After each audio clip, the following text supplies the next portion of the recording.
मैंने पहला वीडियो जो डाला मेडिकल समराइजेशन का, उसका बहुत ही अच्छा रिस्पॉन्स आया और कई व्यूअर्स ने मेरे कमेंट बॉक्स में पूछा क्या इसका ग्रोथ है, मैं एम फार्म कर रहा हूँ, इसका सैलरी ग्रोथ है या नहीं। कुछ व्यूअर्स ने पूछा मैं सीडीएम कर रहा हूँ और इसके बाद मैं सीडीएम का कोर्स लिया हूँ और मेडिकल समराइजेशन मुझे मिला है, तो इसमें ग्रोथ है या नहीं। मैं एक ही चीज़ कह रहा हूँ सबको कि इसमें बहुत अच्छा ग्रोथ है, बस आपको एक्सपीरियंस की ज़रूरत है और एक साल मिनिमम आपको टाइम देना होगा। एक साल अगर आप लर्निंग फेज से गुजर जाते हैं तो हमारे ही बैच में जो सब है वो सब मिनिमम अभी के डेट में 40 से 45,000 सिर्फ 1 ईयर एक्सपीरियंस पे उठा रहे हैं। किस सेक्टर में इतना ग्रोथ देख सकते हो, ये सिर्फ पॉसिबल है मेडिकल समराइजेशन में। चलिए मैं ये सिंपल इंफॉर्मेशन लाया हूँ। अब मैं नेक्स्ट मैं जो है एक और अभी आप मैं बता रहा हूँ, इसमें जो होता है छोटा और प्रोसीजर बता रहा हूँ। 22 क्लाइंट्स है मेरे कंपनी में, 7 क्लाइंट्स का फाइल आया हुआ है। तो 7 क्लाइंट से जैसे हर क्लाइंट से एग्रीमेंट बनता है कि वो क्लाइंट जो है हम लोगों को फाइल भेजेगा पेशेंट का, मैंने दिखाया है फर्स्ट वीडियो में। चलिए मैं एक बार और आपको दिखा देता हूँ फाइल किस तरह का रहता है। क्लाइंट है बट हम क्लाइंट का डिटेल वगैरह शेयर नहीं कर सकते हैं, ये इलीगल होता है। तो इसमें जो है ये देखो, ये है डू और डज मीन्स क्या करना है, मीन्स कैसे लेना है। जैसे देखो मीन्स इसमें टोटल इंस्ट्रक्शन रहता है, देख सकते हो। जैसे एक क्लाइंट का ये जैसे एसओपी ले लो और हमको वो फाइल जो भेजेगा टोटल को इसी तरीक़े से करना है। जैसे क्या क्या है, writing style has to be font style, time new Roman and font size 12। मतलब हम जब MS वर्ड में करेंगे तो राइटिंग स्टाइल जो होना चाहिए वो font style time new Roman होना चाहिए और फॉन्ट साइज जो होना चाहिए 12 होता है। Doctor name has to be typed in full with credential and need to be understand. मतलब डॉक्टर का नेम जो है वो जो होना चाहिए क्रेडेंशियल में होना चाहिए और पूरा, जैसे ये एक एग्जाम्पल है, ये क्लाइंट नहीं है, जैसे पीटर न्यूटन MD मीन्स ऐसे होना चाहिए लिखा हुआ डॉक्टर का नेम प्रॉपर।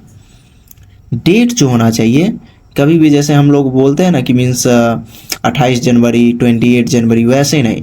यहाँ पे जैसे होता है, यहाँ पे पहले जो होता है मंथ लिखा जाता है, फिर डेट लिखा जाता है, फिर ईस्वी लिखा जाता है। जैसे जनवरी 28 2020।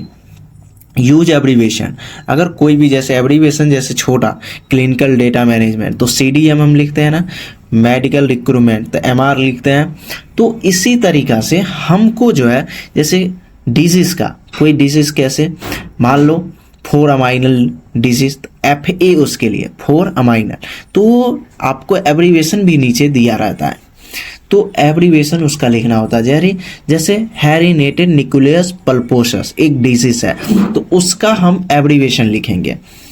All chiro reports are taken, जैसे देखो मीन्स क्या होता है मेडिकल रिपोर्ट्स में, थेरेपी रिपोर्ट में क्या क्या होता है, कायरो होता है या तो फिजिकल थेरेपी होता है, कायरो होता है, और एक्यूपंचर ये भी एक थेरेपी होता है। तो ये थेरेपी रिपोर्ट जो होता है ये सेपरेटली हम लेते हैं। देख जितना MD है, PA है, DC है या DO है, डॉक्टर ऑफ ऑर्थोपेडिक मेड, और ये MD है, चाहे DPM है, डॉक्टर ऑफ पॉडियाट्रिक होता है इसका मतलब। तो ये टोटल डॉक्टर हम लोग लेते हैं, अगर डॉक्टर का है उस फाइल में तो हम लोग लेते हैं उसका नाम।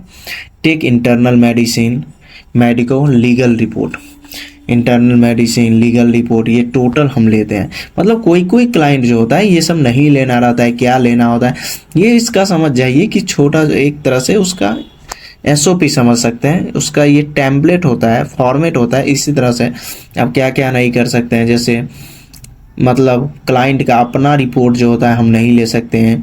Date of the reports, name of the report, reviewing doctor on report, hence omitted, मतलब ये सब हम नहीं लेते हैं।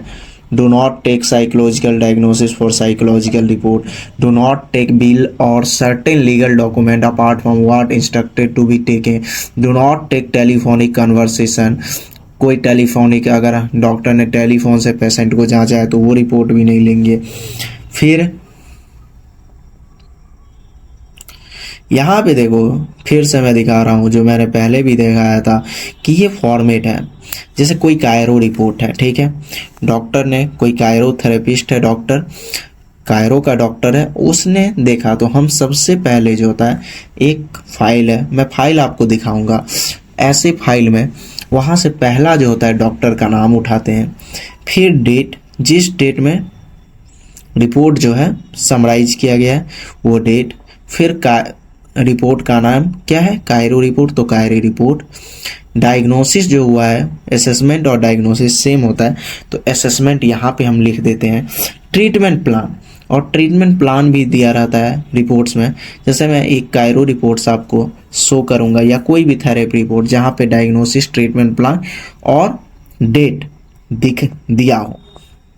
ये जो है एक पेशेंट है, हम पेशेंट का इन्फॉर्मेशन आपको नहीं दे सकते हैं, ना ही डॉक्टर का इन्फॉर्मेशन बता सकता हूँ।